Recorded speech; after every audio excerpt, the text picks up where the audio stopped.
ഇന്നലെ ടെലിവിഷൻ ചാനലുകളിൽ പോലീസിന്റെ 2 തെളിവെടുപ്പുകൾ കാണിക്കുന്നുണ്ടായിരുന്നു.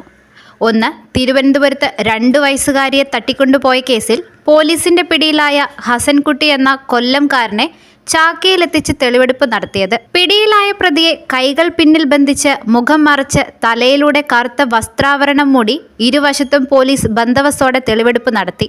അതേസമയം പൂക്കോട് വെറ്റിനറി സർവകലാശാലയിൽ സിദ്ധാർത്ഥിന്റെ കൊലപാതകത്തിൽ പ്രതിയായ മറ്റൊരു കൊല്ലംകാരനായ സിൻജോ ജോൺസൺ എന്ന സീനിയർ വിദ്യാർത്ഥിയെ കോളേജിൽ കൊണ്ടുവന്ന് തെളിവെടുപ്പ് നടത്തുന്നതിന്റെ ദൃശ്യങ്ങളും ചില ചാനലുകൾ സംപ്രേഷണം ചെയ്തു. സിദ്ധാർത്ഥൻ മരിച്ച നിലയിൽ കണ്ട ഹോസ്റ്റലിലെ ശുചിമുറി, കിടപ്പുമുറി, SFI യൂണിറ്റ് സെക്രട്ടറി അമൽ ഇസ്ഹഖിന്റെ പേരിലുള്ള കോളേജിലെ ഇടിമുറി എന്നറിയപ്പെടുന്ന 21-ാം നമ്പർ എന്നിവിടങ്ങളിൽ തെളിവെടുപ്പ് നടത്തി.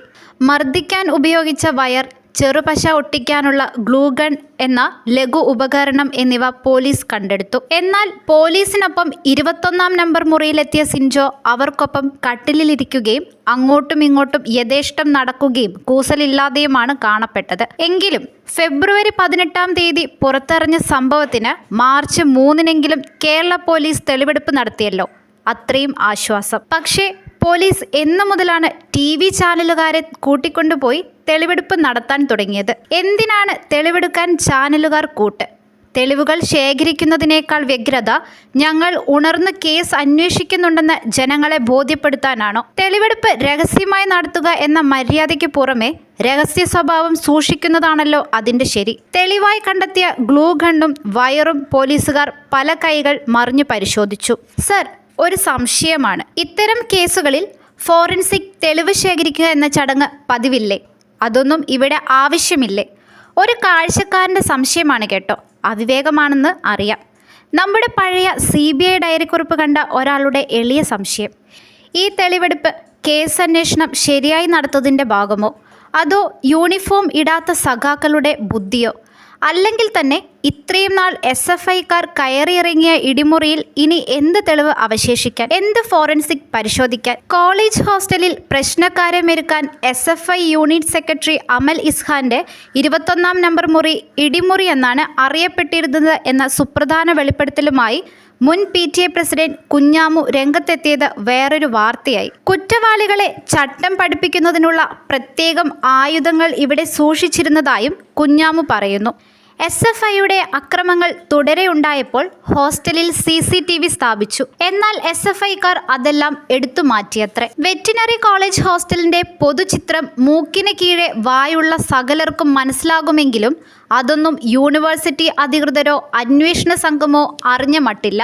കഴിഞ്ഞ ദിവസം തയ്യാറാക്കിയ റിമാൻഡ് റിപ്പോർട്ടിൽ സിദ്ധാർത്ഥിൻ്റേത് മരണമല്ല, കൊലപാതകമാകാനുള്ള സാധ്യത പരിശോധിക്കണമെന്ന് പറയുന്നുണ്ടെങ്കിലും SFI എന്ന പേര് പോലും രേഖപ്പെടുത്തിയിട്ടില്ല. സിദ്ധാർത്ഥന്റെ മാതാപിതാക്കളുടെ വെളിപ്പെടുത്തലിന്റെ അടിസ്ഥാനത്തിൽ സോഷ്യൽ മീഡിയയും മാധ്യമങ്ങളും വെളിച്ചത്ത് കൊണ്ടുവന്ന വസ്തുതകൾ നിഷേധിക്കാനാവാതെ വന്നപ്പോഴാണ് പോലീസിന്റെ പ്രത്യേക അന്വേഷണ സംഘത്തെ നിയോഗിക്കാൻ സർക്കാർ നിർബന്ധിതരായതും ആത്മഹത്യ എന്ന് പറഞ്ഞ സംഭവം കൊലപാതകമായിരിക്കാമെന്ന് അവർ റിപ്പോർട്ട് ചെയ്തതും. 3 ദിവസം തുള്ളിവെള്ളം പോലും നിഷേധിക്കപ്പെട്ട സിദ്ധാർത്ഥ് എന്ന ആ പാവം കുഞ്ഞിനോട് അത്രയെങ്കിലും നീതി പുലർത്താൻ തയ്യാറായല്ലോ എന്ന് സമാശ്വസിക്കാം. കോളേജിലെ SFIക്കാരും ക്ലാസ്സിലെ അസൂയ പൂണ്ട സഹപാഠികളുമാണ് ആ കുഞ്ഞിനെ ഇല്ലാതാക്കിയതെന്നാണ് സിദ്ധാർത്ഥിന്റെ അമ്മാവൻ പറഞ്ഞത്. 15-ാം തീയതി വീട്ടിലേക്ക് പോയ സിദ്ധാർത്ഥനെ റഹാൻ ബിനോയ് എന്ന സുഹൃത്തിന്റെ ഫോണിൽ നിന്ന് ഡാനിഷ് എന്ന മറ്റൊരു സുഹൃത്ത് തിരിച്ചു വിളിക്കുകയായിരുന്നു.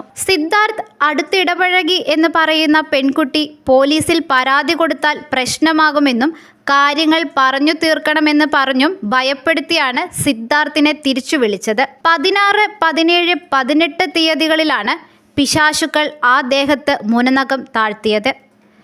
തുള്ളിവെള്ളത്തിനായി യാചിച്ചിട്ട് പോലും കൊടുക്കാത്ത ആ നരഭോജികൾ ആ കുഞ്ഞിൻ്റെ ജീവൻ ഇഞ്ചിഞ്ചായി ഇടിച്ചു പിഴിഞ്ഞ് ചോർത്തിക്കളഞ്ഞു.